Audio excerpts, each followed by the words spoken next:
जीवन की अटल सच्चाई है मृत्यु, जाने गीता के अनमोल विचार। गीता के बातों का अनुसरण करने से जीवन बदल जाता है और व्यक्ति को हर काम में सफलता मिलती है। आइए जानते हैं श्रीमद् भागवत गीता के अनमोल विचारों के बारे में। श्रीमद् भागवत गीता में भगवान कृष्ण के उन उपदेशों का वर्णन है जो उन्होंने महाभारत युद्ध के दौरान अर्जुन को दिया था। गीता में दिए उपदेश आज भी उतने ही प्रासंगिक हैं और मनुष्य को जीवन जीने की सही राह दिखाते हैं। गीता में 18 अध्याय और 700 श्लोक हैं जिनमें धर्म के मार्ग का अनुसरण करते हुए सत्कर्म करने की शिक्षा दी गई है। जीवन की सभी दुविधाओं और समस्याओं का हल गीता में मिलता है। माना जाता है कि गीता के बातों का अनुसरण करने से जीवन बदल जाता है और व्यक्ति को हर काम में सफलता मिलती है। आइए जानते हैं श्रीमद् भागवत गीता के अनमोल विचारों के बारे में।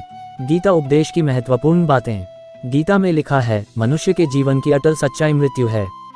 ये सच्चाई जानते हुए भी वो इससे भयभीत रहता है। उसका ये भय उसकी वर्तमान खुशियों को भी खराब कर देता है। मनुष्य को मृत्यु से कभी नहीं डरना चाहिए। भगवान श्री कृष्ण ने गीता में कहा है कि क्रोध से भ्रम पैदा होता है और भ्रम से बुद्धि का विनाश होता है।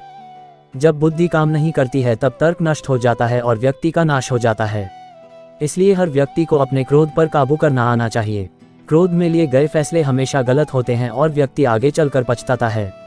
श्री कृष्ण ने बताया है कि किसी भी व्यक्ति अपने कर्म के मार्ग से नहीं हटना चाहिए।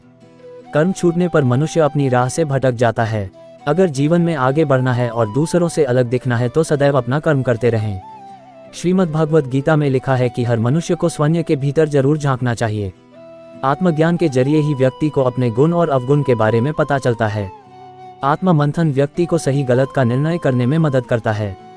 इसलिए हर किसी को कुछ समय अकेले रहकर आत्म मंथन जरूर करना चाहिए। मन बहुत चंचल होता है और यही दुखों का मुख्य कारण है।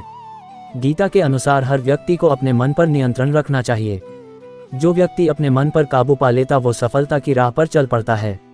ऐसा व्यक्ति सिर्फ अपने कर्म पर केंद्रित रहता है और लक्ष्य को आसानी से हासिल कर लेता है। महाभारत में श्री कृष्ण को देखकर सीख सकते हैं कैसे करें गुस्से पर काबू। महाभारत में श्री कृष्ण के स्वभाव को देखते हुए हमें भी कुछ बातें सीखनी चाहिए, जैसे किस समय क्या बोलना, किसी इंसान को कोई बात कैसे समझानी और कब कैसा व्यवहार करना। महाभारत में शिशुपाल ने भरी सभा में भगवान श्री कृष्ण का अपमान किया था।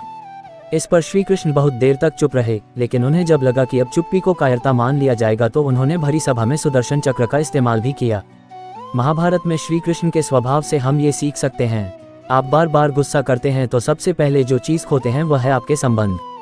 क्रोध की आग सबसे पहले संबंधों को जलाती है। पुश्तों से चले आ रहे संबंध भी क्षणिक क्रोध की बलि चढ़ते देखे गए हैं। दूसरी चीज अपनों की हमारे प्रति निष्ठा।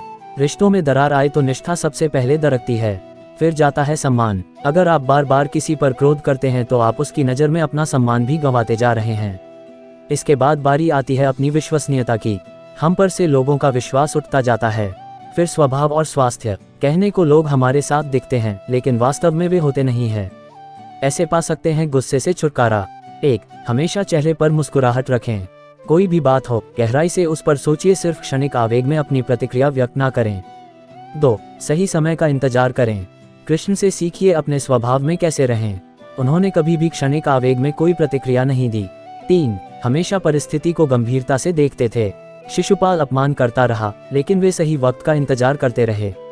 वक्त आने पर ही उन्होंने शिशुपाल को मारा। 4. अपनी दिनचर्या में मेडिटेशन को और चेहरे पर मुस्कुराहट को स्थान दें। ये दोनों चीजें आपके व्यक्तित्व में बड़ा परिवर्तन ला सकती हैं। कभी भी किसी भी स्थिति से निपटने के लिए आपको तैयार रखेगी। बोलो राधे राधे।